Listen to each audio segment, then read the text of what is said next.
Welcome in to another episode of the My Two Bits Gators Football Podcast. I am one of your hosts, Ben, joined as always by your other host, Mr. Randy. Randy, how we feeling? How's the blowout treating you? Not that good. Not that Yeah. good. I thought burnt orange was going to be a good color just because of the fall and pumpkin spice lattes and everything else. But yeah, kind of don't like it at all.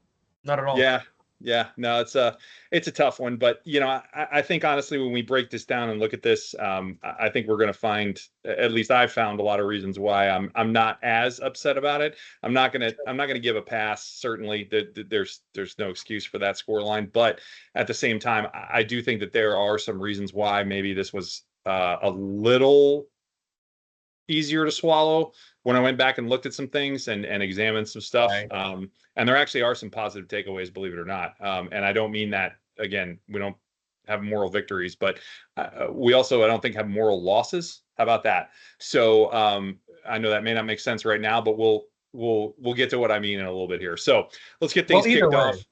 As long as if you're not giving it a pass, I mean, you need to give it a pass because unfortunately we had not much passing. So either way, figure that out. Yeah, very good, very good. No, and we'll talk about that too for sure. I think there's some points to be made there as well.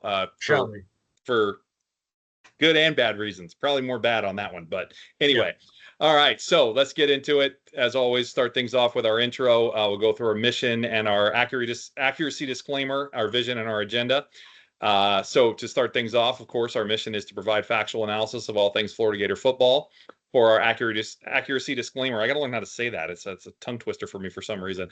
Our information will be accurate to the best of our possible ability. We will cite our sources whenever we use them, and all statistical data comes from either ESPN or stats.ncaa.org, and recruiting data comes from on3.com. All right, so our vision is to have unfiltered conversation around the product on the field, as well as recruiting and overall coaching decisions. Our analysis will be based on review of film, and while we will express opinion, that opinion should always be based in some form of fact. We'll also evaluate strategy and tactics and discuss our observation of player personnel decisions, as well as on-the-field execution. All right, so as always, we'll get things started off with our Oh My section, talk about the exciting plays from the game. Pause for effect there. Not a lot to go on from this one, but we'll do the best we can. All right. And then we'll do a review of the offense in the Chomp segment, a defensive review in Gator Bait. We will then talk about our gripes from the game, which that one could get a little involved this week, but maybe not too bad, in Visor Throw. We will then get into recruiting with hatchlings, a little culture segment in Pride of the Sunshine, little referee review. That one's gonna get fun for me this week. And Move Back You Suck. Yeah, I got some beef this week, but we'll get into that. And then we'll wrap things up, and we're gonna do a little something different in the wrap up this week. Obviously, with the news coming out about Napier, we're gonna have a little discussion around that. What we think about the retention announcement with him. As well as, of course, our thoughts on the team and where we go from there, as we always do. Play, keep it, or pitch it, of course, for this week with LSU. And then I will go through the Sims notes, as always, from NCAA 25. So with that, let's get things started off and talk a little. Oh, my. What do you got for me? Oh, you mean exciting plays? Yes. Sorry. I mean exciting plays. Yes. Yeah. Oh, yes. Okay. Exciting plays. You may have had to watch a few times to find them, but yes, I mean exciting plays. Yes. No, I you know what? The game started at like 11:06 a.m. Central Time. Like, holy smokes, man! I don't think they were awake yet. But either way, no, we've had this problem before. Oh yeah, very much so. Most exciting plays. I will say my first one, although it wasn't too exciting, but it was hopeful. I'll say hopeful.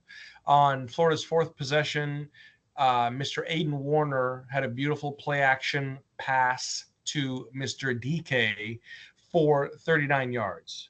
And just like a Celine Dion song, there were glimpses and flashes. So I liked the way it looked. It was great design. It was a great route by DK, good separation, going deep, crossing over. Aiden actually had some good protection that time. But the other thing that showed is that Aiden can place the ball. The problem is we just can't give him 4+ seconds each time he throws the ball. But either way, Great play, great pickup. Wish we would have capitalized more. My second play, Jaden Ball, who has proved to be an absolute baller. In the third quarter, what was more impressive about that TD run, so obviously in the second half, we finally got on the board with a field goal, and then Jaden finally scores a touchdown. But probably the most incredible part about his touchdown was the fact that he dragged two Texas defenders on his back. And I tell you what, the thing about Jaden is the fact that I've seen him get better as games go on. He doesn't wear out. He really doesn't. His vision sharpens, and I'm convinced Jaden Ball has that dog in him. He really does. You see it in the way he runs. You see it in the way he approaches the game. You see it in the way he's on the sidelines. He's a student of the game. Obviously, he's got a great mentor in Montrell, but Jaden Ball, run the ball, doing some great things. And then my last one is going to be on Texas's 12th possession at roughly 13 minutes, 12 minutes and change to go in the game. An amazing punch out by Miles Graham, another standout freshman. Great punch out, and then Childs with the recover on the fumble, freshman. That late in the game, punching, the effort, loved it. Those are my home my's. That's what I got, B. Yeah.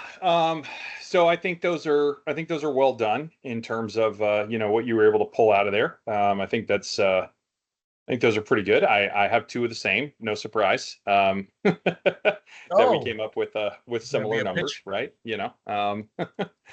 But yeah, so it was not easy to find exciting plays from this game. It really took a little bit of effort, to be quite honest with you, or at least to get three. I came up with two without having to kind of go back, and then I did have to kind of go back for the third one, I'll be honest, and really kind of hunt for it. But I'll get things started off. Jaden Ball TD run, I have that as my first one. So I'll highlight not only the effort by Baugh to drag guys with him yet again, or push through guys, right? But also the block from DK, right? So he did come off the block, and that guy was able to get to Baugh, but not before he had a head of steam and was able to drag him through. But he got that block initially, and that helped, Baugh get that head of steam so he could get into the end zone. Really nice block there. And then you saw DK genuinely celebrating that touchdown. Down 35 points after that touchdown, right? It's their or I'm sorry, it would have been 32 points because they already had the field goal. But they're getting killed, and it didn't matter because they were genuinely excited to score. The effort displayed by both of those guys, and the O-line for that matter, on that play, absolutely next level, considering the circumstances. Considering the circumstances, they were playing like it was a tie game.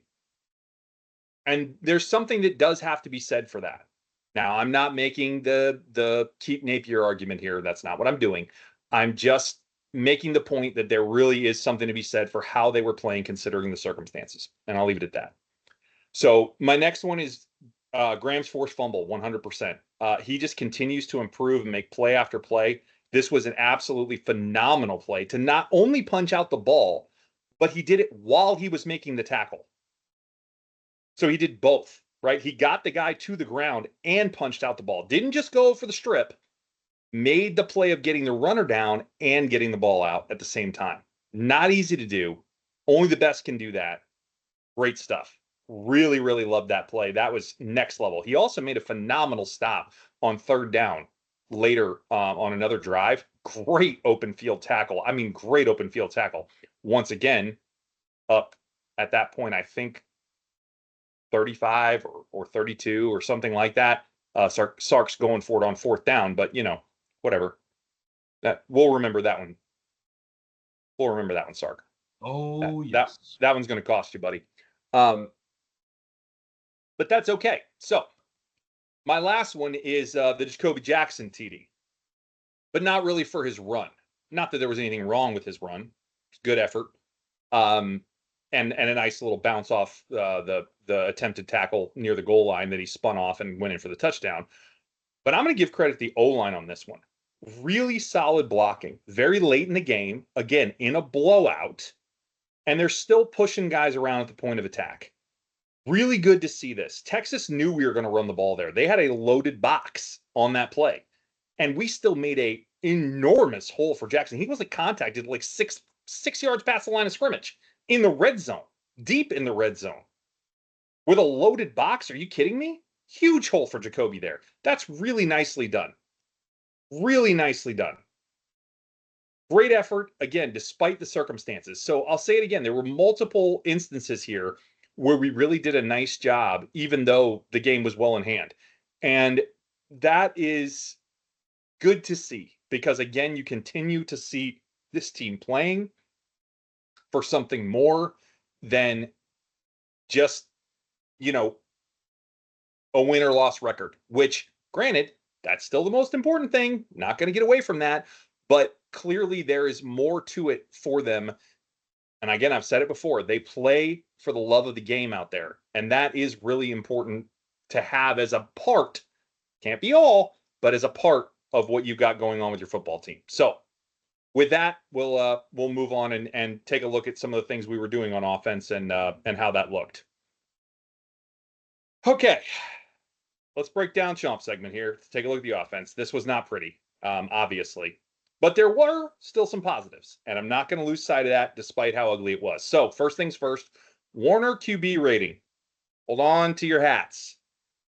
It was, again, we use the NFL QB rating. Anything over 100 is good. I almost hesitate to say this out loud.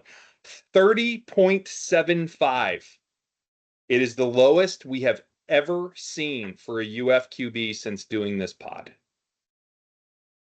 Now, we had one last week that was pretty low combined for Lagway and Warner. And I guess if we had pulled Warner's alone, it actually could have been lower than this. I'm not sure.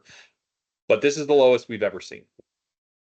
On the flip side of that, however, we had 5.36 yards per carry and really 200 yards, over 200 yards rushing against the defense that wasn't even allowing 100 yards per game, or maybe it was 105 yards a game. It was something very low. I think it was 105 yards a game. That's outstanding. So you got one side of the coin that's abysmal and one side of the coin that's really, really good. So there's a mix here, right? It's not all bad. But it's still a tough game without question, right? We know that. Now, what did get to me is that the passing game was very bad, as we mentioned, and that was very apparent even early on. Warner is simply not prepared for this level of competition based on the film that I am seeing. Yes, he made a throw here or there. You mentioned the one to DK. But he's often inaccurate, and he's seldom making a good read of the defense, right? And even when he does make the correct read, he's often late in his throws. And I'll get into this more later, but there are a lot of issues here with Warner. I'm not trying to beat the kid up. That's not my goal. This is more about Billy and some decision making yet again. So we'll table that for now. It's going to come up again. I'll let you guess where, but we'll leave it alone for the time being.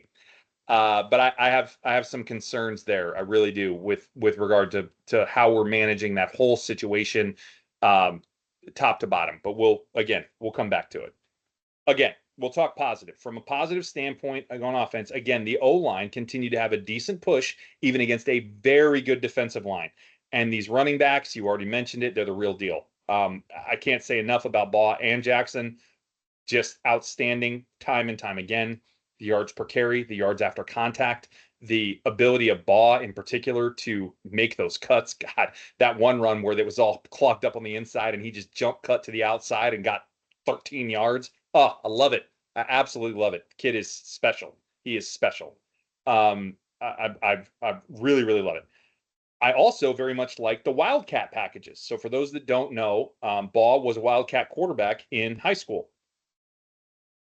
But I wish we saw some more of them because I'm pretty sure we only ran it like 4 or 5 times because they were effective.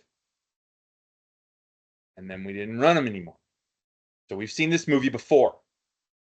And if you remember last year, we talked about it a lot with Trey and Trevor and things of that nature. Oh, I'm not supposed to say his name. Sorry. But It's like, oh, hey, this is new and it's working. Let's make sure we don't do that again. What are we doing? It makes me crazy. Hey, that worked. Run it some more. But no, we don't do that. We go back to same old staples. Mind-numbing. Mind-numbing. I cannot understand it. Just can't. So anyway, going back to something positive to close this out, and this is actually very positive. Despite this clear shortcomings in multiple different ways, we are the first offense all season to put up over 300 yards on this Texas defense. 329. You can go back and check it. I went through every game just to be sure I didn't get that stat. I read it in an article. I don't know what article, but I went back and personally verified it. So it doesn't matter what article. I went back through ESPN game by game and verified each and every game on Texas's schedule. Even Georgia, who dropped 30 points, did not put up 300 yards of total offense. We did. 329 yards. Now, I know that's not a consolation when you lose by the number we lost by. However, that's a fact, and we are the number one production in total offense against them for the season, period. So it does mean we did something with at least some kind of execution. And considering the depleted roster we were working with, now granted it's less depleted on offense than it is on defense, but considering the depleted roster we were working with, it's nothing to be ashamed of in that particular regard. So that's what I got for offense. What are your thoughts? Nice. I will back you up in the fact that we were the first team to get over 300 yards of offense because it was from a Sports Illustrated article on Sunday morning. That is where I saw it. Thank you. You are correct. Yes, sir. I read the same one and I caught the same reference and I said, wait a minute. My spidey sense is tingling. My fact-checking sense is tingling. And I had to go back. And it was actually right. So I was pleasantly surprised for that. And not to mention it to kind of a head scratcher that we were the first team to get over 300 yards of offense against them this year. I thought Georgia would have done it, but that's all right. We will take that title. Yes, we will. Really, it's funny. This game could have gone a lot of different ways, and you're thinking, okay, it's early. It's Austin, Texas. We've only played them 3 times prior, and what really can come out of this? And if anything, I would have hoped that they would have made a more than decent enough effort to obviously put Aiden in a position to succeed. I mean, let's face it, both parents, UF alum, highly successful, attorneys in their own trade. Aiden grew up a Gator for all intents and purposes. Last year, he was throwing passes at Yale. Okay. So different level of competition, different mindset, different crowd, different expectations. Okay. So the thing about Aiden, and here's the other thing that's interesting. We have Clay Millen. Clay Millen, the transfer from Colorado State, more experienced than Aiden, a little bit more seasoned, a couple of years older. But at the end of the day, Aiden beat him out, arguably. Maybe he's got a better understanding of the playbook. Maybe there's a little bit more that comes with that. Regardless of the fact, Aiden's our number 3. Aiden's taking snaps. We need to do the best we can for him. The thing about Aiden is that he missed passes early. He held on the ball way too long. I mean, he's got maybe 2.5, 3 seconds to throw. After that, that internal clock has to go off in his head saying, get rid of it, get rid of it, get rid of it.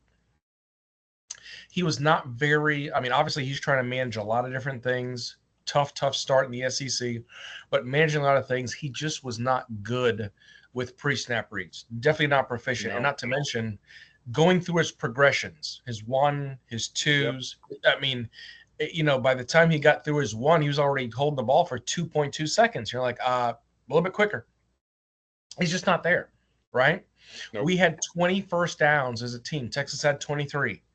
197 rushing yards, right, to 210. 132 passing yards to Texas is 352, right? 329. There's your problem. There's the biggest problem, right? 329 yards of offense to 562. This is what's interesting, though. Plays. We got off 66 snaps to Texas's 64. And yes, I agree with you. We're going to remember 4th and short there, Sark. Here's the other thing, too, that was a head scratcher. Time of possession. UF was at 32.06, Texas 27.54. Okay. Yeah, it's the explosives, by the way. That's what's doing that. The play count and the TOP, both of them. Right? Exactly. And the explosives we'll get to in a minute. But either way, red zone chances 3 out of 4. That's fine. Sack, we only allowed 1 sack. Okay, we'll take it. 6 out of 14 third down conversions. Okay, almost par for the course. But it's really tough because my main thing with Aiden is he's a great kid. Like you said, great mention. No disrespect to Aiden, not trying to put him down. He's just not there, which is why I had hoped as part of the game plan, we'd put Aiden in a better position to succeed. As much as I hate the screen pass, the tunnel pass, the bubble pass, the whatever you want to call it, I wish we would have seen a little bit more creativity with that. I wish I would have seen a little bit more pre-motion movement on our side of the football when it comes to that, to try and get Texas on its heels, because sure what, Sark did a lot of it to us. We'll get to that. A few quick hits, some slants, right? How hard would that have been to integrate some of that to get Aiden comfortable throwing the ball? Aiden can throw the ball. Aiden can throw a spiral, no problem. But we don't need him to try and throw the ball 18, 20, 25 yards downfield, try and get a big play back, okay? B, great call out, and I had it in my notes. Baugh, the Wildcat, loved it because this kid clearly can do a lot of things. Wildcat quarterback in high school, linebacker in high school, at 238, 240 pounds, he can do a lot of different things. It did well, and then it went away. Maybe it went away because he thought it was predictable. Okay, no problem. But bring it back. Like, don't do away with it all entirely. We're not saying just not to the point where you can bring it back and run it again and take a break for 2 plays. Just, we never saw it again after, 2 or 3 times they ran it. Real tough. Yep. Didn't score until 7:03 left in the third quarter on a field goal. Didn't score until 7:03. Let that sink in.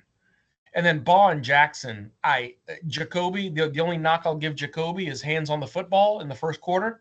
Outside of that, Baugh and Jackson accounted for 204 rushing yards, 20 receiving yards, and roughly 68% of Florida's offense, total yards. Yeah. Unreal. Needed to rely on it more. Needed to get Aiden a little bit more comfortable throws, comfortable in the pocket. Outside of that, the offensive line, I'm going to give a shout out to them like you did over there in but some pretty good blocking to be able to open up some of those gaps for that rushing production. So great there. But that's all I've got for offensive review. There's not much to say about the chomp. We didn't take a big chomp in Austin, arguably so, but a few little glimmers and flashes. So I'll leave it at that, B. Yeah, and again, I'm going to save some thoughts on this for Visor Throw, but yeah, I think your points are all pretty solid. I mean, I think there was maybe some more to be had there, but I think there's also a limit, right? It was always going to be a tough road to hoe when you don't have Lagway back there, when Badger's out, when Wilson's out, right?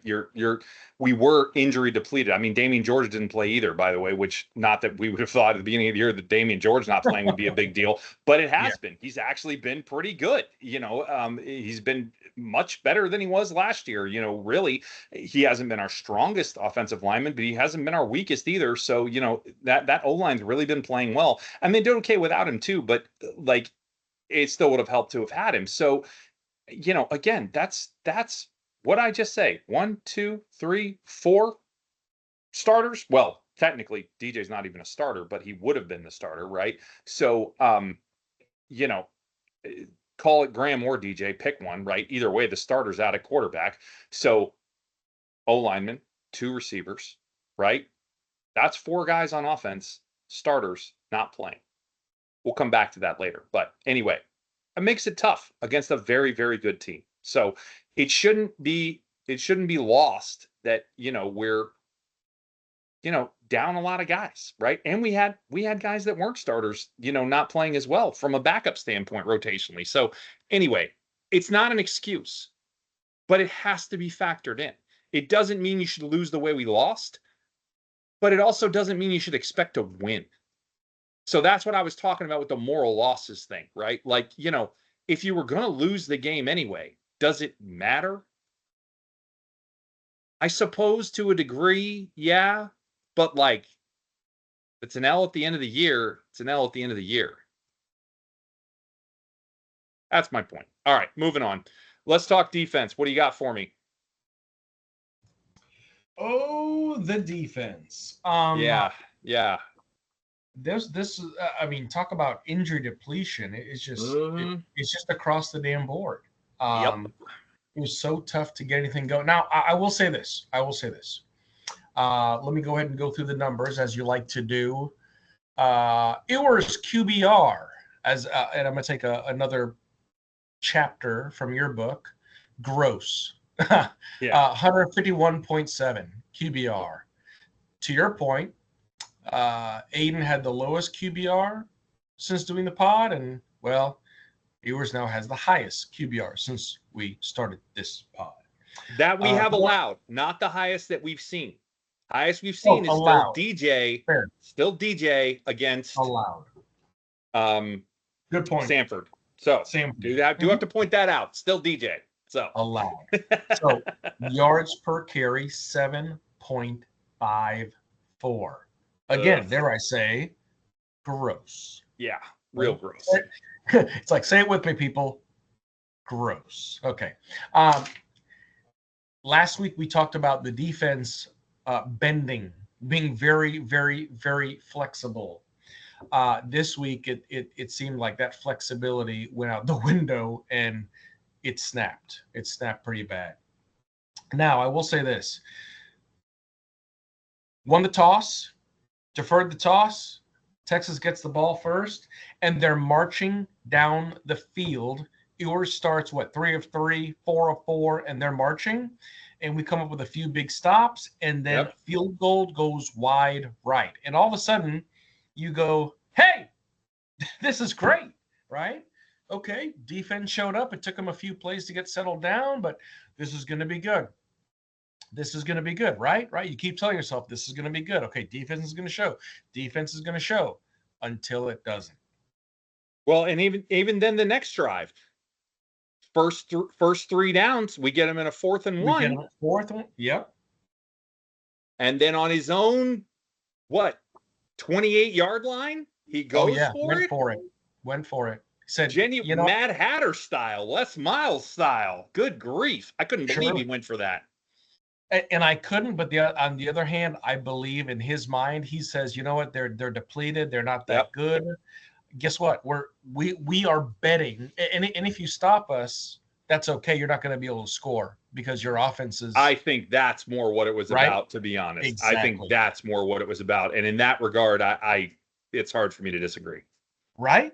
Because he basically said, you know what, if we don't go for it, their offense is depleted. Their quarterback play is going to be extremely suspect. I'll take those odds. I will every day of the week and twice on Sunday. So, and that's what he did. And to your point, you can't disagree with him. Cormani, even in situations where he was a primary defender, looked abysmal, looked lost. Yeah, wasn't good. I know Trquez, bless his heart, because he said, anything the coaching staff needs me to do, anything the teams need me to do, I'll be there. Of course, those of you don't know, they asked him to play more at corner, of course, with the depletion there between Moore and Marshall. And he struggled, and it showed. Castell, I'm not sure about you, but I tried to find the number. I couldn't find the number, so I'll not quote a number. But I personally have 6 tally marks of tackles that Castell's missed.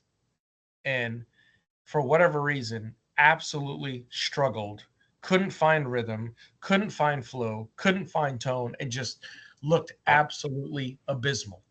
I was more focused on the blown coverages from Castell. And perfect segue, B. Perfect segue.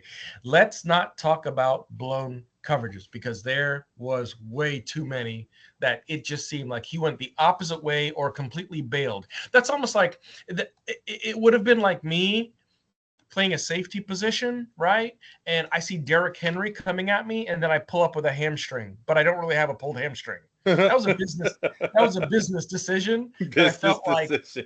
Yeah, that I felt like for whatever reason Jordan just went the opposite way. I'm going, buddy, you are way off. I mean, is this the first time you've been on the field in a while? Like, what's going on?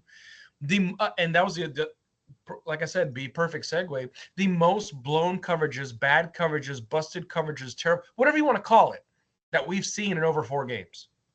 Yeah, for sure. It looked much more reminiscent of what we saw at the start of the year, which we hadn't been seeing. Right. And that's not comforting. It is not comforting. Now I get it. Injury depletion, no problem. Yes. Okay. And I think that definitely plays into it for sure. It did, 100%. But I'll give you a comparison. First 4 games, 425.5 yards per game allowed, 3 turnovers, 44 explosive plays allowed, 188.9 rushing yards allowed. Last 4 games, 337 yards per game allowed, 9 turnovers, 26 explosive plays, and 135.3 rushing yards. Wow, those are dramatically different numbers. Extremely dramatic, right? And now we go to this game, and of course, what do? We give up 210 rushing yards. We give up 352 passing yards. Yep. Total offense of 562. Unreal. Only forced 1 turnover. Only forced 1 turnover. Again, like you said, you mentioned, great punch out by Miles. Fantastic job. Wild tackling. Didn't punch out to sacrifice tackling. Well, great point. Yeah, we'll get back to the 1 turnover later. I'll leave that alone. Yeah, no problem. No problem. I can sense the vibes are already getting nice and dark brown. And then the other thing is, in this game, when you look at from a explosive play standpoint, this is what was so tough. Yeah. To see Texas amass plays of 50, 25, 26, 45, 44, 32, 30, 22, 20, and 18. Way too many explosive plays. And that has to go with the coverages. That has to do with the passing game. Missed tackles, too. And a bunch of, and that's the other thing, too, B. I couldn't find a number on missed tackles. But I couldn't either. Absolutely atrocious. My tally marks ran out of tally. So either way, really, really tough to see the defense play this way in lieu of what's happened over the past 4 games, as I just mentioned. Really tough to see them struggle in coverage. Really tough to see them struggle with tackling. Again, early game, kickoff was what, 11:07, whatever the number. I feel like this is another one of those situations. For the record, Texas was the highly ranked team. Texas was favored. I have no problems with that. But I just have a problem with the score discrepancy. The game was over with 7 minutes left to go in the second quarter. That was the toughest part to see. I am happy to see the defense continue to fight, though I want to say it was probably the end of the third quarter that Texas put in their second strings, regardless of the fact. Really tough game for the defense. I really hope that doesn't translate to coming back home in the swamp this Saturday. That's all I got for Gator, baby. Yeah, no, those are fair takes, and I think it's going to depend on how healthy we can or can't get, especially in the secondary versus a very pass-happy LSU team. It's going to be a factor, quite frankly. And I don't know what the answer is there, but we need help in that secondary right now. It's clear, and not because we don't have any talent, but because we lack experience. Right? It goes back to some things last year that we were fighting against. Right? There's talent there, but there's lack of experience, and therefore lack of understanding of what we need to be doing at times. I think that was very clear. So to that end, this was obviously a very bad day for the defense. Right? As you already very well described and put together with some of those numbers, but I'm not going to go after them like we did earlier in the season because of the massive amount of injuries. Whereas we had 4 starters missing on that side of the ball. I'm not going to go through and do the count, but it's at least 6 And it might even be 7. I'd have to go through and do the math, but because the overall math is 11 starters were out for this game, literally half a team is what we were missing. But it's not necessarily all 7 of them are on defense, because there may have been other. I'm sorry, we technically had 5 on offense because Montreal. So excuse me. So there's 5 on offense. So I guess it was 6 on defense. But that's still 6 guys. That's over, half your squad, right, on the offensive side of the ball, or on the defensive side of the ball, excuse me, that is not out there playing as they should be, right? So, and it's literally the entire secondary except Castell. He's the only starter, quote unquote, and I'm not saying he ain't playing like a starter, but he's the only starter in the secondary that was out there, the only one. So that's tough, right? That's not easy to swallow. So it's tough. It's tough out there for sure. And we're really, we're having a struggle there in the secondary for sure. But having said that, I still liked a lot of the scheme that we played for the most part. So I'm going to give some credit still to some of the things that we did. We just had guys getting beat in a lot of cases. And obviously, as we already mentioned, a lot of blown coverage. But again, with this number of backups in the secondary and so much receiving talent for Texas, let's give some credit where credit's due. Texas is loaded at receiver and tight end for that matter, right?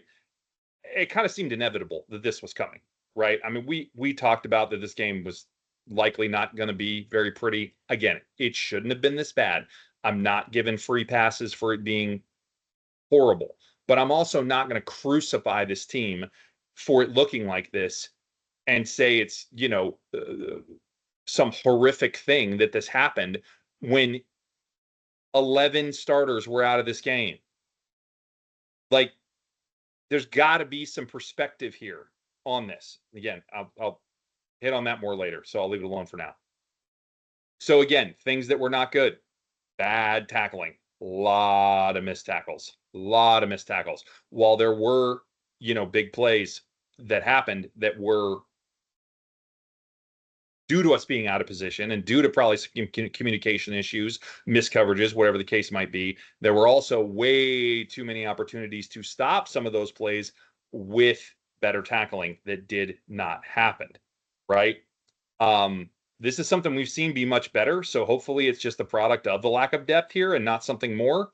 But it's something we're going to have to keep an eye on for sure, because this was, I think, by far our worst tackling game of the season.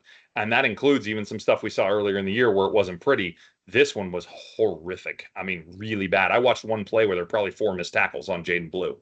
It was bad. It was really bad. So, got to get better there. Furthermore, D-line.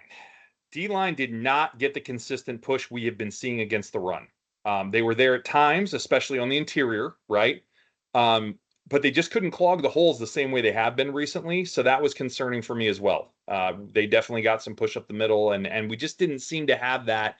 We didn't seem to be controlling that line the same way that we have been. And not to say we've been dominant, but we've been forceful, right? Our presence has been felt there. And I don't feel like it was felt the same way in this game. It's not like we were non-existent. We weren't getting pushed around, but we were not the same force that we have been the last several games there when you look at it on film. So last thing I'll say here is both this week and last week, there is a trend that I do not like emerging. And that is a trend of misdirection plays, getting this defense all kinds of out of sorts. So 2 weeks in a row, the largest running play we have allowed was to a receiver on a reverse. And it was the largest running play we allowed by a long shot.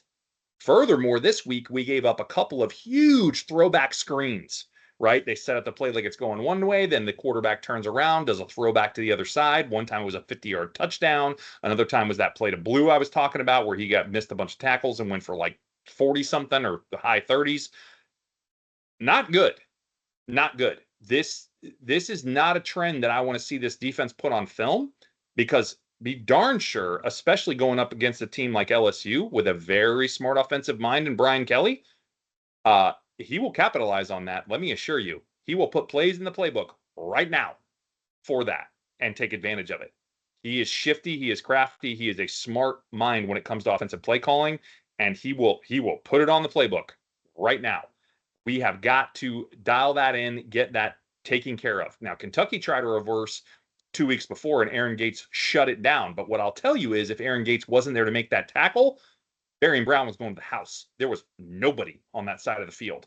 And that's a problem. We're flowing too much with the play when there is a reverse coming. We're not staying at home like we need to be.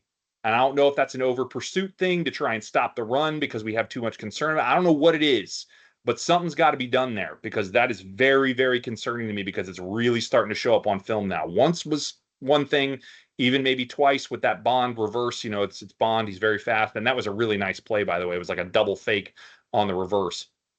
That was a really nice play design. However, when I continue to see it, again, with just throwback screens, you got to see that. You got to see that play flowing one way and then realize that it's going to go back the other when you see that back kick out to the one side. I mean, that's just basics, right? You got to identify and spot that stuff as a defender, and we're not seeing it. The linebackers especially got to cue in on that stuff, and we're missing it. So that's something we really got to keep in mind going forward. So that's what I got for defense. You got any other thoughts you want to add there before we move on? Yeah, one of the things that I wrote down in my notes during the game was eye discipline. It seems like our eye discipline there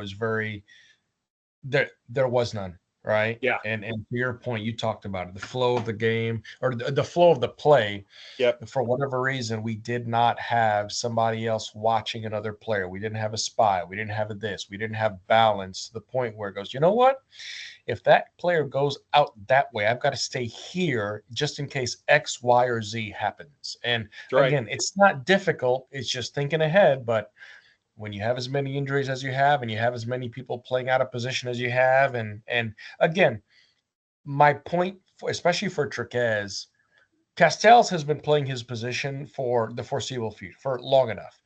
But to move Bridges up, right, to corner, and then Cormani – this is an opportunity, I thought, for him to really shine, get more playing time, but he's still very young, very, very young. The eye discipline and to your point, great point, we have to be ready for those opposite field plays, and clearly we were not. Yep, for sure. All right, good enough. Let's move on. Here we go. Okay. Throw it, baby. Yeah, I'm gonna throw it. I'm pretty annoyed here. This is where I truly do not understand Billy at times. This game, in theory at least, should be what he wants to do. So by that, of course, I mean possess the ball, own time of possession. I know we want it, but we want it because of the nature of the plays that were going on the other side of the ball. And run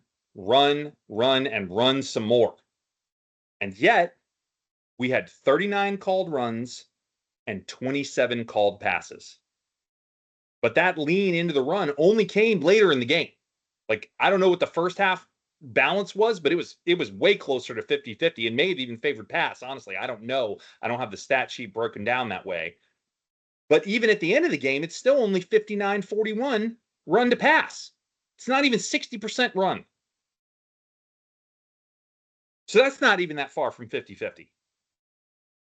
So that's point one, which is nonsensical to me to begin with. But let's continue. So Warner, as we've already discussed, clearly not consistently accurate and very late throwing the ball in most cases. So why did we persist passing as much as we did when running the ball, once again, was working at least moderately well and at times very well, and their offense was getting everything they wanted against us? This, again, is a game designed for Billy Ball, and he didn't play it, at least not until very late in the game. Furthermore, after the second interception, tipped or not tipped, I don't care. You've thrown 2 picks. You got no points. We're down 4 scores at that point, at least. Maybe that led to the 5th. I can't remember. and he's struggling massively in the first half, right? He's just not doing well, meaning Warner. And still no lean to the run. Okay, you're not going to do it. Fine, whatever. Why are we not looking at bringing Clay Millen in? Is he really that much worse? Kid's a 4-star, as you mentioned, lots of experience. And for those of you who might be thinking he's going to redshirt him, no, he's not. Clay's already redshirted. He can't redshirt again. The red shirt's burned. He redshirted at Colorado State. He cannot redshirt again. So that ain't it. So I don't know why we're not at least bringing him out there to try when we're getting wrecked in a game. It's hard to believe that it would be that much worse than what we were already seeing on the field. Once again, they're just decisions that are very difficult to understand and that don't seem to be logical. They look stubborn, they look thick-headed, and they look ingrained in a pre-made, pre-planned process that was decided based on things that were looked at and talked about before the game. And therefore, this is the way, this is what I must do. I cannot change because this is what I already decided. And it just goes back to those things that we've talked about so many times with Billy. This is the problem. This was my plan, so this was my plan. I cannot change my plan because this was my plan. Drives me bananas. You have to pivot. You have to adapt. You have to adjust. You just have to. And he just seems so incapable of it. There is so little evidence that he's not. Now, listen, I want to emphasize one thing before I turn it over to you here. I've been really hard on Billy for most of this season, and it is not personal. This is purely professional. I think he is probably one of the nicest guys doing this in the business. I think he is probably a phenomenal human being. I don't know how you couldn't be when you're building this kind of culture in a very difficult environment, especially with all this NIL that is now present. That probably makes it 10 times harder to build the culture that he's building, and I admire him incredibly for it. I am not trying to berate him personally in any way at all. I like the guy when you talk about it from a personal standpoint, from everything I know of him. Obviously don't know him personally, but I want to make that clear. This is not personal. It's just decisions that I see, again, based on the evidence that I have on the field, that are very difficult for me to understand. Obviously, he gets paid a lot of money to do this.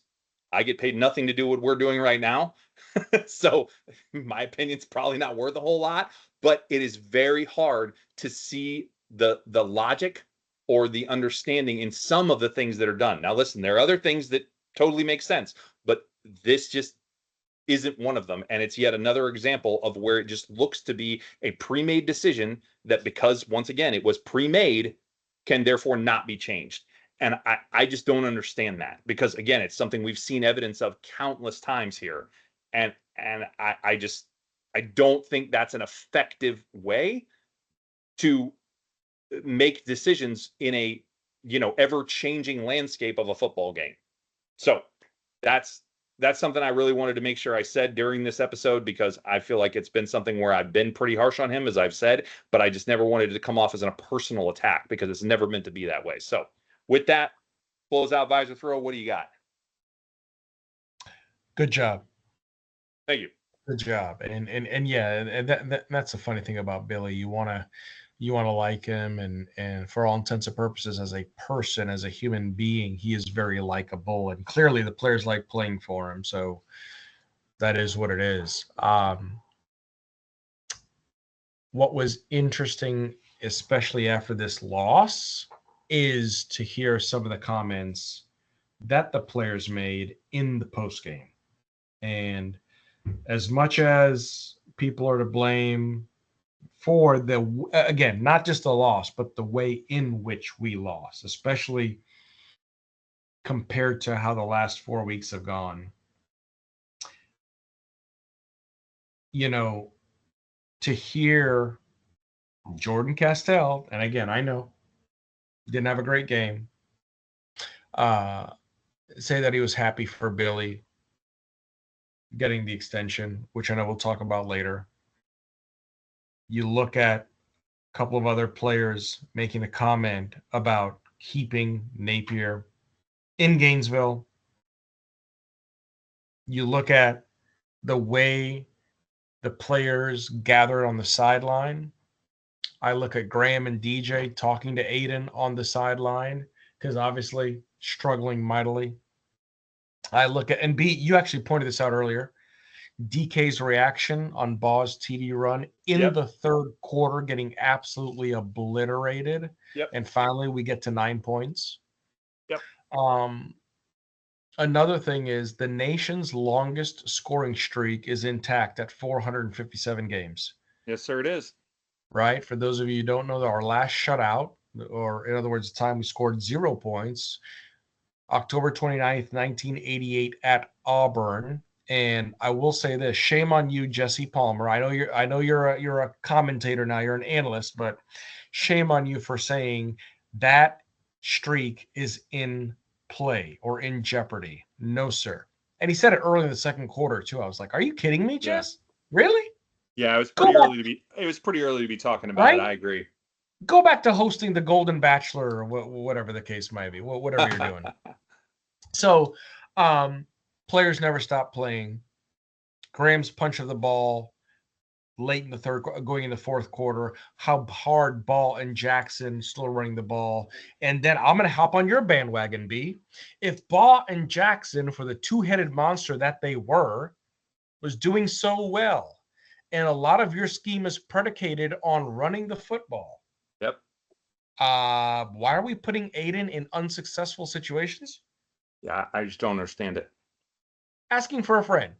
Okay? Asking for a friend who's recovering, who's in therapy.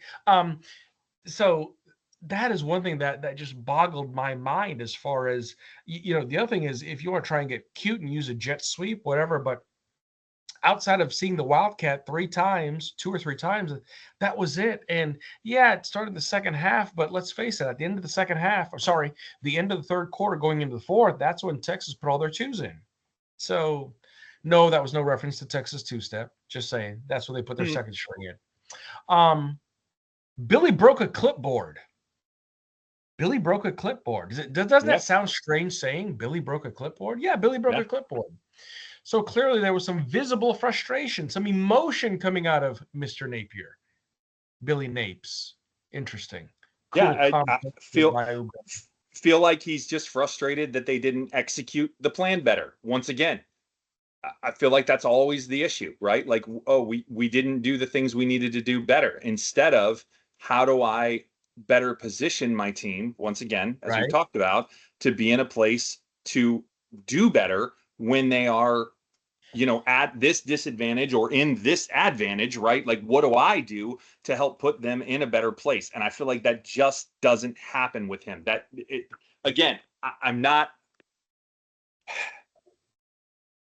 We don't see evidence of it. Let's put it that way. I don't want to say we know, but we sure don't see the evidence. Correct. And like a lot of my good friends, military base, Marine base, I guess there's an old military saying, right? Improvise, adapt, and overcome. Although Billy looks like a jarhead, he's not improvising, adapting, and overcoming too much. So I'll just leave that as it is. And then last thing is, allegedly, Aiden apparently went to each of his teammates and apologized for his performance. Well, first of all, commendable. But secondly, this is where it's tough. And this is where the rubber meets the road when it comes to talent, when it comes to athleticism, and certain abilities that certain humans are blessed with that other humans are not. And I'll just leave it at that. But kudos to Aiden for doing what he did. And outside of that, like you, and I'm going to refer back to you, B, but from a culture standpoint, from a program standpoint, great marks there for that. I'll just leave it there. Yeah, that was kind of like you kind of mixed visor throw and pride together there. I feel like you kind of hybrided that. You were very nice there considering, but right. You kind of threw the visor down and took it to the cleaners all at the same time. All right, moving along. Yeah. Let's talk hatchlings. What do you got for me on recruiting? All right, as far as recruiting goes, here's the thing. We're still at 11 prospects. Ranks 32nd nationally, 55% in-state, 55% blue chip. You got that. those of you are probably wondering about Tramel Jones, the 4-star quarterback out of Mandarin, potential flip from FSU.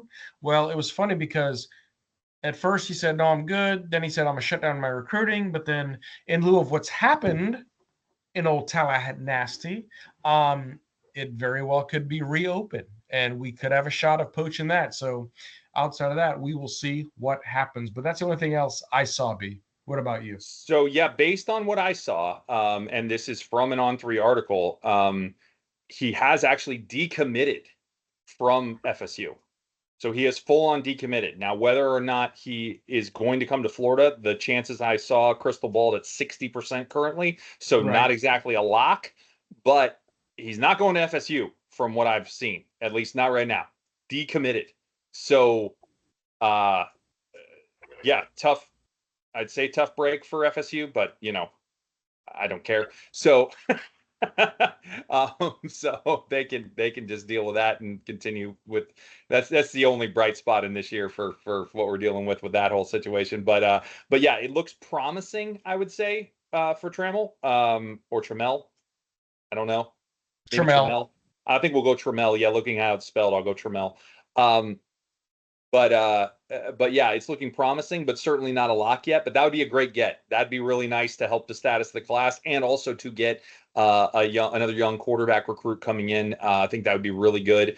Have him 2 years behind Lagway. That's a nice cadence to have a good backup, right? That's where you want it. Not having one in this year's class, as much flack as Billy has taken for that, which I think is ridiculous, by the way. Oh, why don't we have a good third string quarterback? Oh, yeah, because those are common. Like, I think that's absurd, by the way, for anybody that's giving flack about that. I don't understand why we're having a big deal made about that. Second string, yeah. Third string, come on. I mean, let's pump the brakes. But anyway, so yeah, I think that's great, assuming we're able to get that, but obviously not a done deal yet. So we'll see what happens. And again, good news, no more decommits yet, but we'll see. Yeah. This week could have hurt that, quite frankly. So we'll have to see what happens, but hopefully the injury situation will help soften some of that blow. But we'll see. I don't know. Tough to say. I think this week's game is going to be key in that regard. So moving on, let's talk a little Pride of the Sunshine. You already kind of mentioned it. Any other culture points you want to make before I get into mine? You know what? I did a goof up. I did an absolute goof up. I actually went through Pride of the Sunshine. This was visor throw, and so I did not do visor throw. So that's why it sounded off. Because I'm trying to figure out. Wait a minute. My I thought it was a little weird. I thought it was a little weird. Off, right? So I'm gonna back up. All right. And just give my visor throw real quick. Get your visor dirty. Go for it. We already got your pride. That's fine. Go for it. Okay. Sorry, folks. We're doing things out of order because I apparently can't read. So, anyways, it's all right. It's after blowout depression anxiety. It's okay. You're not kidding. ABODA, after blowout depression anxiety. I'll take it. 6:05 left to go in the second quarter. Texas was up 21-0, and they go into the half up 35-0. Yeah. 21-0, 35-0. It was almost like it brought back flashes of the Florida-Georgia game a few years ago.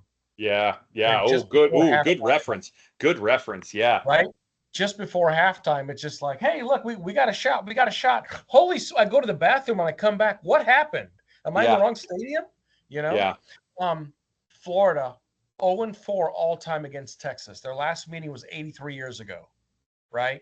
So 1924, well, it was a tie. It was 7-7. Yeah, I was going to say, I think it's 0-3-1 technically. There you go.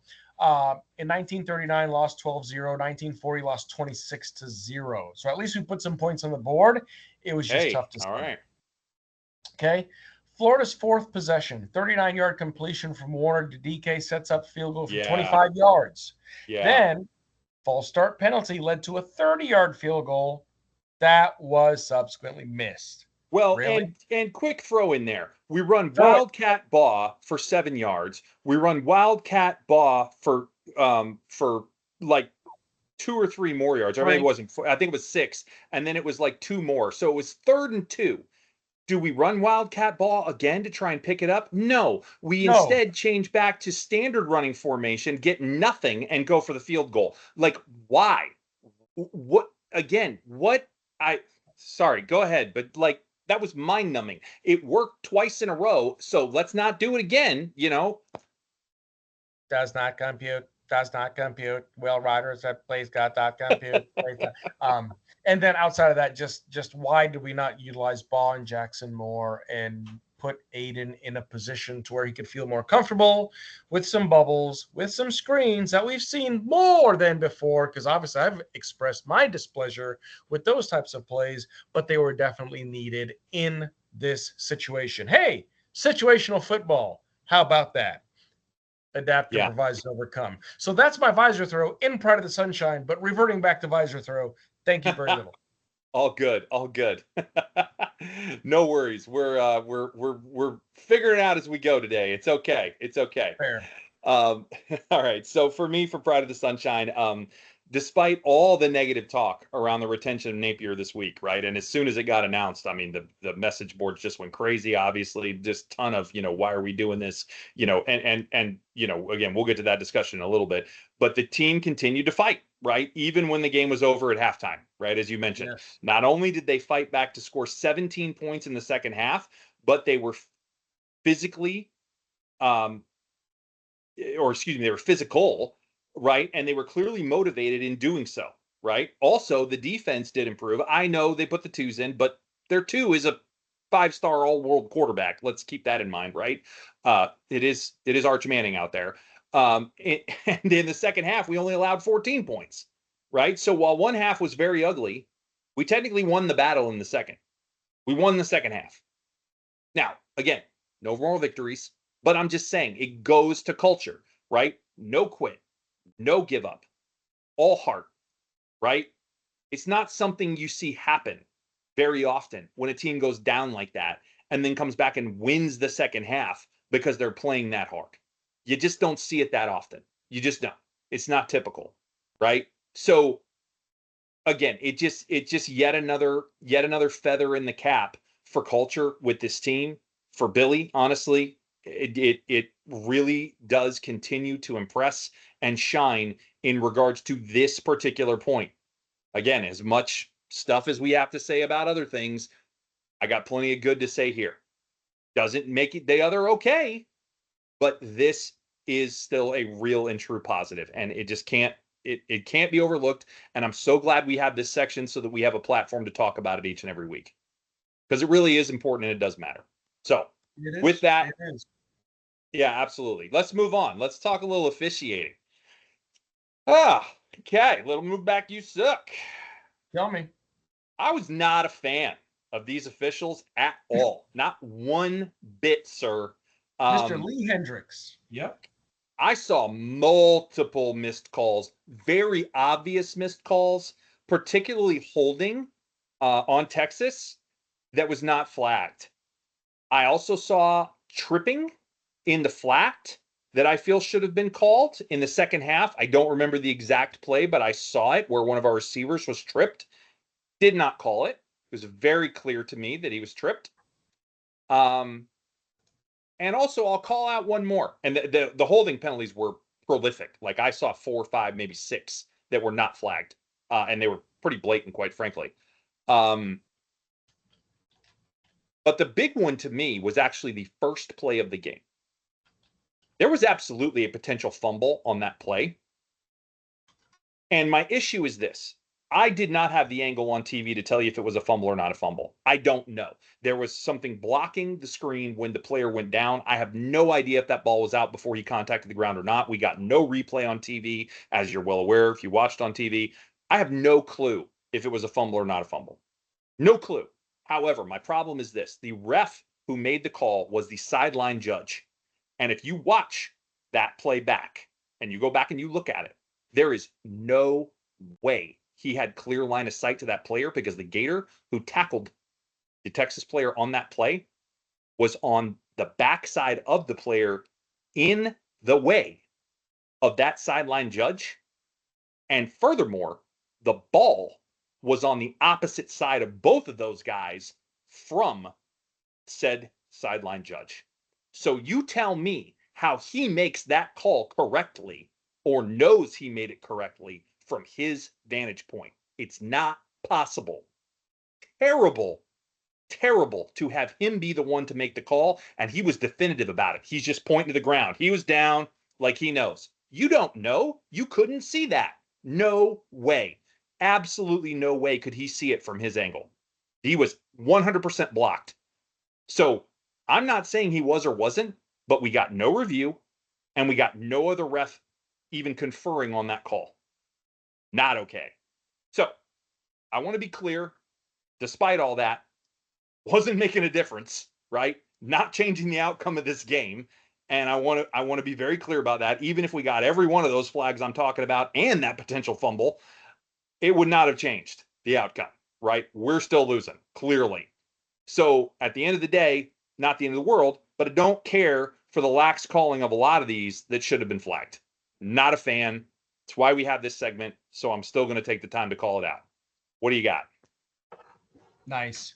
And that was the other thing, too. Based off the replay or lack thereof, I couldn't tell as far as fumble or not, and regardless of. And that's the other thing, too. No, we definitely couldn't see. Right. But and that's the thing, right? There was no replay. There was nothing else.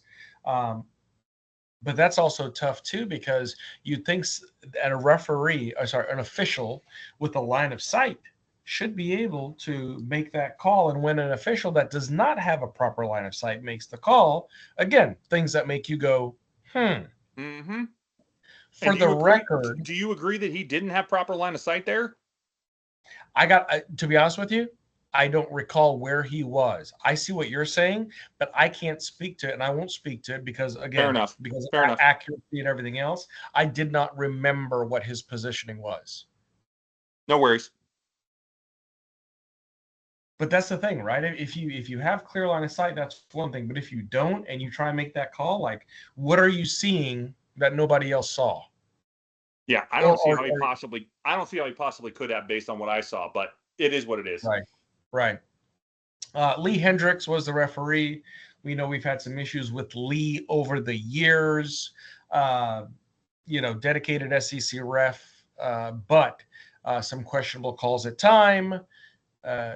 It is what it is. The one thing I will say is I was glad to see him go over to Aiden after Florida's first possession and talk to him about his cadence and his clapping as far as the motion.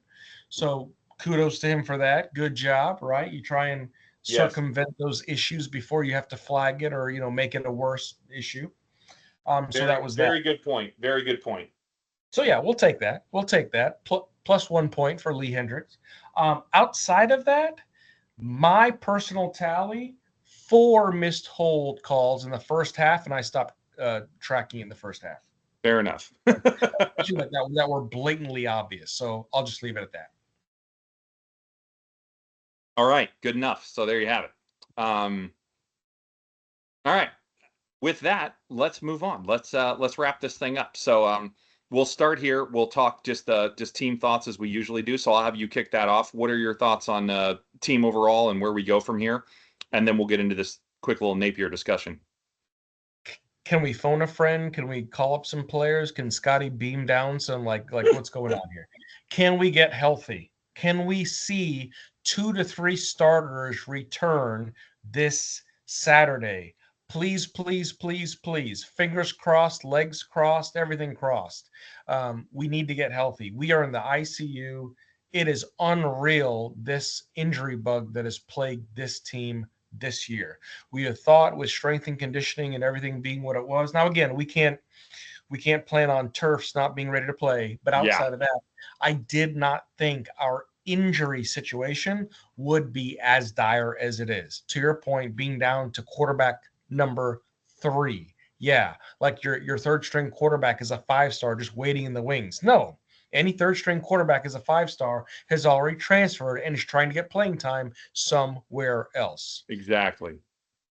So again, not realistic. I agree with you there. Can we get some momentum back? We're coming back to the swamp. Big game, LSU.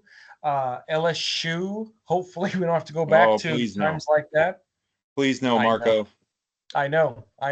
So it's one of those things where if we can find some rhythm again, because this game, I firmly believe, outside of travel, outside of early start, outside of injury, it was one of those just anomalies, right? Especially with how the past 4 weeks have gone.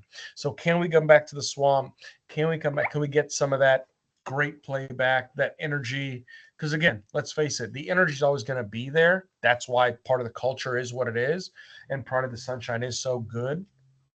But we really need some key players to step up, some key players to return.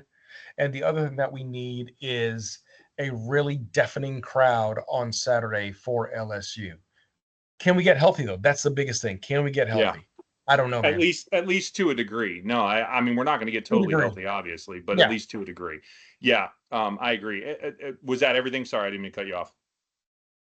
No, that's about it. There really isn't much for me to say Yeah, outside of can we get healthy and can we get 2 more wins before the season's over? yeah. Obviously, that's the goal, and this would go a long way in getting us there because I still think one is more or less a gimme, but we'll see. Ha! Um, so obviously a tough result. But we do have to keep some perspective, right? We already mentioned this. We're playing with literally half a team as far as the starters go, right? 11 did not play. That is a tough road for any team to hoe against one of the top teams in the country. I don't care who you are. I don't care who the coach is. I don't care who the team is. When you're missing half of your starters in a game, that's going to be a tough win against a quality opponent, which we played. Now, doesn't excuse the blowout. I've already said that. Doesn't mean you shouldn't have done better. We discussed some of the reasons why we think we could have done better, right? But it should buy some forgiveness from me, at least, for a loss. It just does. Like, I'm not gonna lose my mind and talk about how we're, a championship level program, which is some of the stuff I've seen, right? And how it's inexcusable that we have these losses. I agree. I want us to play better. I agree there are things we can do better. We talk about it every week. But losing this particular game, considering the state of the roster, considering the opponent, really? Really? Let's just calm down. Let's just calm down with the overreaction Sunday and let's just relax and look at what we were up against, okay? Tough day at the office. Should it have been 49-17? No. Agreed. But should we have won? Oh man, that's a tough one. Very hard for me to say we should have won the game. I'm not going to go there. I'm not going to say that. I'm just not. Sorry. I'm as diehard a Gator as you'll ever meet, and I'm not going to say that. I'm going to be realistic because that's just not the case. So where do we go from here? I agree with you. We've got to get some of these guys back. Love to see Asa Turner back. Is he even going to play again this year? Goes down in the first half against Miami, and he's out for the season. I mean, with a hamstring or a quad or a calf or whatever it is. I mean, good Lord. He was questionable a couple of weeks ago. Now he's been out 2 games in a row. I don't get it. It's weird. But I'd really like to see him come back. He didn't have surgery. I don't know what the deal is. Really like to see him. Not counting on it for the record. But we really do need to get healthier. Obviously, DJ would be the biggest piece here, but don't know if that's going to happen or not. And have some interesting thoughts on that in a little bit. But that's certainly the biggest thing, just getting, some help back from a talent standpoint and from a depth standpoint. From a depth standpoint, we have talent. From a depth standpoint, I think is where we're really missing some stuff right now. So we'll see what happens, but I still think there's an opportunity this week. I don't think it's as good as where I thought it was a few weeks ago when we picked this game, quite frankly. I think it's going to be more challenging, but I still think there's an opportunity this week. Especially when you look at what just happened to LSU and now the fact that they're not really necessarily playing for anything anymore. They're pretty much not necessarily out of the playoff, but it's going to be a very tough road for them to hoe to get back in. So, Yeah. So that plays in our favor, quite frankly. So, all right, let's move on. Let's talk Napier here. So I just did a basic little pro and cons thing of why we want to keep him and why or pros and cons of keeping him. I'm sorry. So let's just talk a little pros and cons here. So I'll get us started off. I'll just start with the pros. clearly culture, right? We talk about it all the time. Easy first domino there, right? I would also say the quality of the players that he's recruited, right? Not just the overall class, but the actual talent that he has brought in. His eye for talent, his ability to pick talent, he really hasn't missed very much. Kamari Wilson, first year, that was a miss. Outside of that, tough to point to guys that he's really missed on, right? I'm sure there's been another couple that somebody can point out to me and say, you know, oh, this guy and this guy. But by and large, transfer portal, right? Recruiting classes, guys are pretty good that he brings in. He's really been pretty strong with the recruiting and with the transfer portal acquisitions. Not a lot of big misses there, especially at key positions, right? So that's pretty good too. This year's recruiting class, hopefully, is a good reason to do this, because obviously we need to strengthen this year's recruiting class. And hopefully now that we have this announcement, we can settle down this year's recruits and say, hey, Billy's going to be here. He's the one who's been recruiting you, or at least his coaching staff has, right? Him and his coaching staff. You have stability now. It's okay to come to Florida. We're solid, right? And hopefully that helps. And last but not least, the point that's been made very clearly by most of the media articles I've read is that we can now take some of the money that would have gone to his buyout and put it into NIL so that we can hopefully land some big name transfer portal acquisitions. Now that remains to be seen, but if that in fact does happen, that's definitely a pro of doing this. That one the jury's still out on, but if we can do that, absolutely that's a huge pro. So that's what I got for positives. What do you take away from positives of this? Yeah, so 3 great points there as far as culture, recruiting, and the monies in the buyout. I think the other thing that when you look at this, and the one thing that I was very fearful of, and I voiced this to you, offline, is there's been good work done, right? And so when you look at good work, it's hard to undo good work. It's criminal to undo good work, and the foundations that have been laid, regardless of all the other chatter, have been very good with regards to Gatorade. Of course, the Heavener Football Complex has helped that, where you have all these athletes have unbelievable resources at their fingertips. So that's good. You have all the different internal struggles that would happen with a program, between Strickland, between the old AD. You've got the head ball coach who's a legend around here, right? Roaming the halls. You have all these ghosts and these other figures just roaming the halls, and you're trying to navigate all that. And like you mentioned earlier, navigating it in an era like this, where there's NIL, where the transfer portal it's almost like, are we going to go get a player? Are we going to go, what are we getting? Are we just getting a mercenary to come in 1 year, do some damage, and then he's on about his merry way? He came in, he had a mission, he completed that mission. Is he going to stay? Whoever the highest bidder is, Right. So I think stabilization is a key word that comes into play here because of the announcement. The second thing that's going to help with that is, regardless of how much buyout money there was, did they really secure the $25.8, $26 million, whatever? Will it be used towards transfer portal?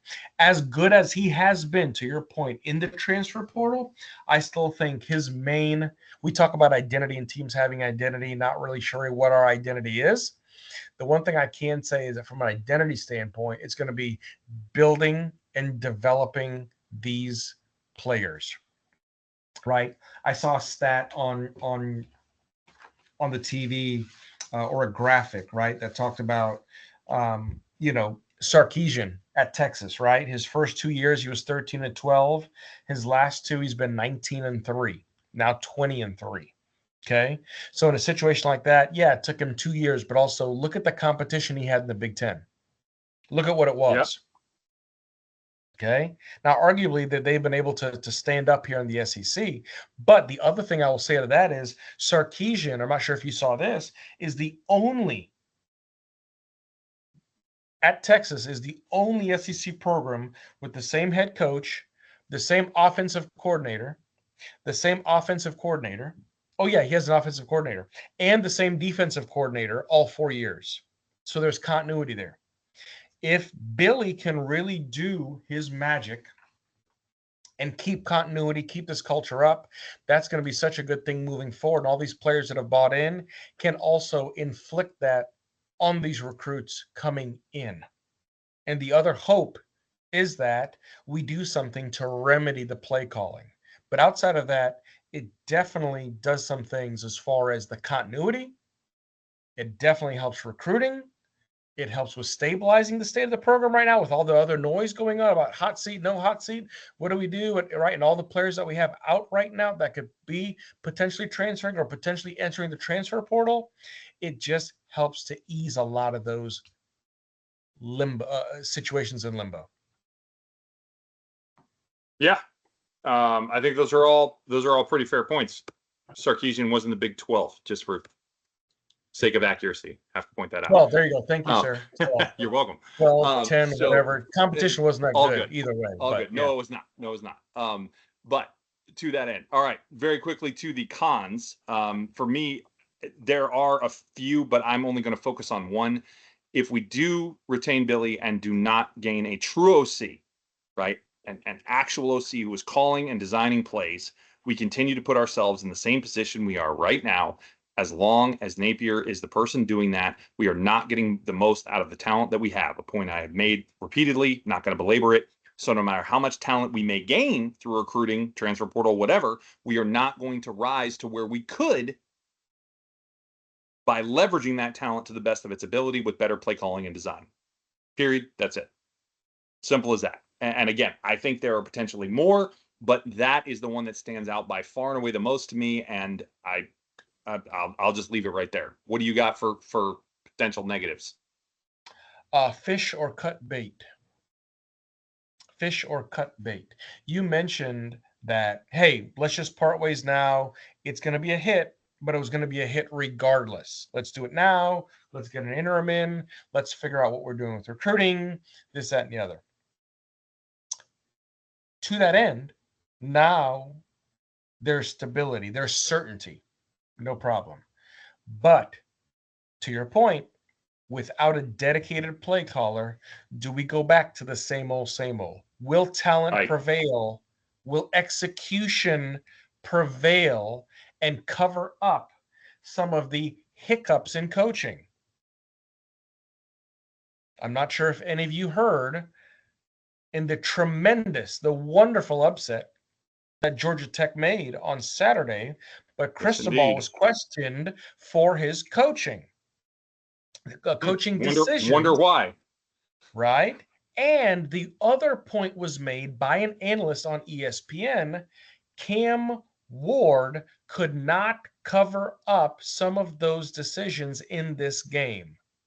Yep. So to that end, can the player, level of talent, and execution cover up the play call, cover up the inefficiencies in an offense? TBD. Leave it at that. Yep. Very well said. Very well said. All right.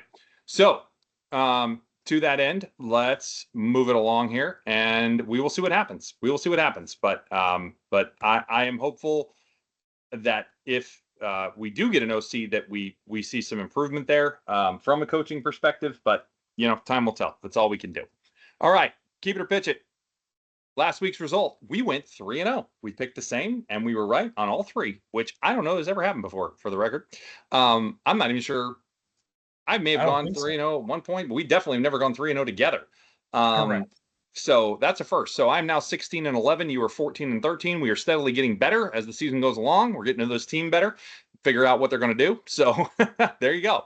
So just to review, Texas ranks number 20th in the country in third down conversion percentage at 46.5. UF ranks 76 in third down defense at 39.4. Texas will convert less than 42% of their third downs. We both pitched it. That was correct. They got 45%, I believe, something right in that neighborhood. So we were close. And I said it would be close, but we did not hold them there, and we were right. So Texas ranks number 16 in the country in total offense, 453.1 yards per game. We already know where this one's going. UF ranks number 81 at 381.4 in yards per game allowed. Gators will hold Texas under 420 yards of offense. Big no. We both pitched that one, and we were both right.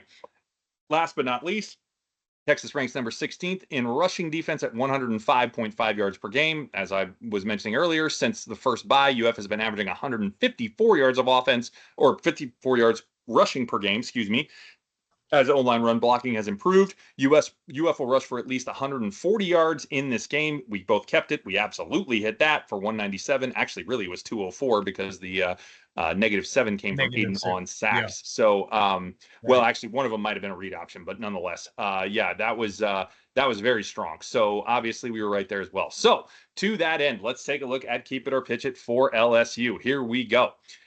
LSU ranks number 74 in the nation for rush defense at 150.8 yards per game, while Florida ranks number 72 for rush offense at 151.1 yards per game. Very similar to what we were talking about. So very balanced there. They gave up about what we get. But of course, we've been doing better than that recently. So Florida will rush for at least 170 yards in this game. Keep it or pitch it. Swamp, LSU, running attack. We don't have a passing attack. Yes, keep it. I'm keeping it as well. Now, DJ may play in this game, but I still think we break that number no matter what. So, LSU ranks number 4 in the nation in allowing sacks at only 0.67 sacks allowed per game. They're very good at not allowing sacks. They have 2 very good offensive tackles. So that could be why. Florida is averaging 2.22 sacks per game. We have 20 through 9 games, which is very good. We're almost pacing to hit that 29 number. We're still floating right around it. Florida will sack Nussmeier at least 3 times in this game. Keep it or pitch it. Aggressive number there. It's an aggressive number, and I want to keep it, but I will pitch it. I think we'll get to him at least 2. I don't think we can get 3. Oh man, that's funny. Same thing I think. We're aligning again. Man, we're just getting on the same page on this. This is weird. I'm pitching it as well. I think the number's 2. I'm with you. I think we get there twice, but I don't think a third time. All right. Last but not least, this is key, and we'll get to why in just a minute. UF ranks 95th in the nation on third down conversion percentage with 37% conversion, where the Tigers are 108th in the nation at third down defense at 44.1% allowed on third down. So we're not terrific, but they're not good at defending it.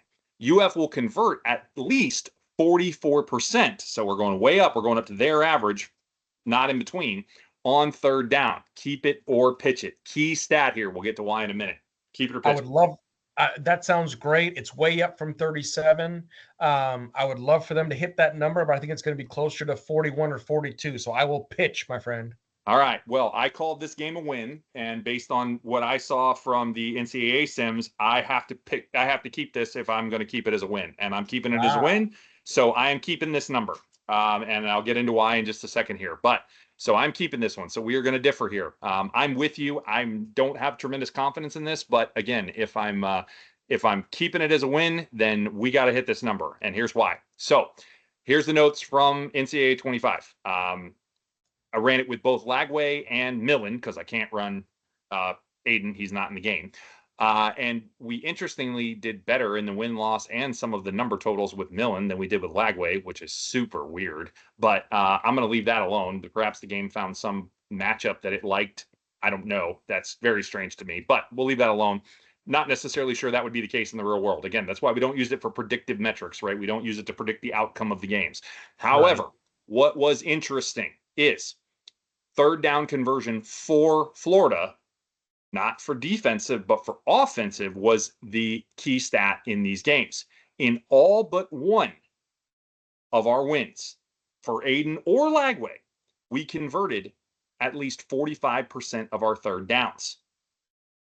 And in the one game that we didn't convert 45%, we were better than LSU at their third down conversion. So not only do we want to convert over 44%, certainly, but we also want to convert better than LSU does. However, what I will tell you is even when we didn't convert better than them, we still won in 2 of the games where that didn't happen when we were over 45. So the biggest key is getting over 45. But if we don't make it, we can still theoretically win, according to NCAA 25, if we convert better than they do. Wow. So that's your key takeaway that I found from these. And it was, I mean, a universal constant, like every single time. So very interesting. So there you go. That's the takeaway and what I will be definitely looking for when we play on Saturday. We will both be there. Be good to see you, and look forward to Rockin' Swamp for LSU. So anybody else that's there, we will hopefully see you in the Swamp on Saturday. Deal, absolutely. And then outside of that, I know we got to close out here shortly, but our next regularly scheduled pod is for November 18th. Correct, my friend? Yes, should be next Monday after the LSU game. We'll recap it and go through it and have some more therapy. And of course, you know, the reason why we do this pod, we just for the love of the game, passion, and Gator football. We love doing it. And if you're good, B, I'll go ahead and sign us out. Yeah, I think I'm all set. Appreciate it as always. It's been fun. To all those listening, we really appreciate you taking the time. And you know, it's always a pleasure to bring this to you. And I hope you get as much enjoyment out of listening as we do as recording it every week. Deal. All right. Well, wherever you are, wherever you may be listening, thank you for taking the time, and we will see you around, Gator Nation.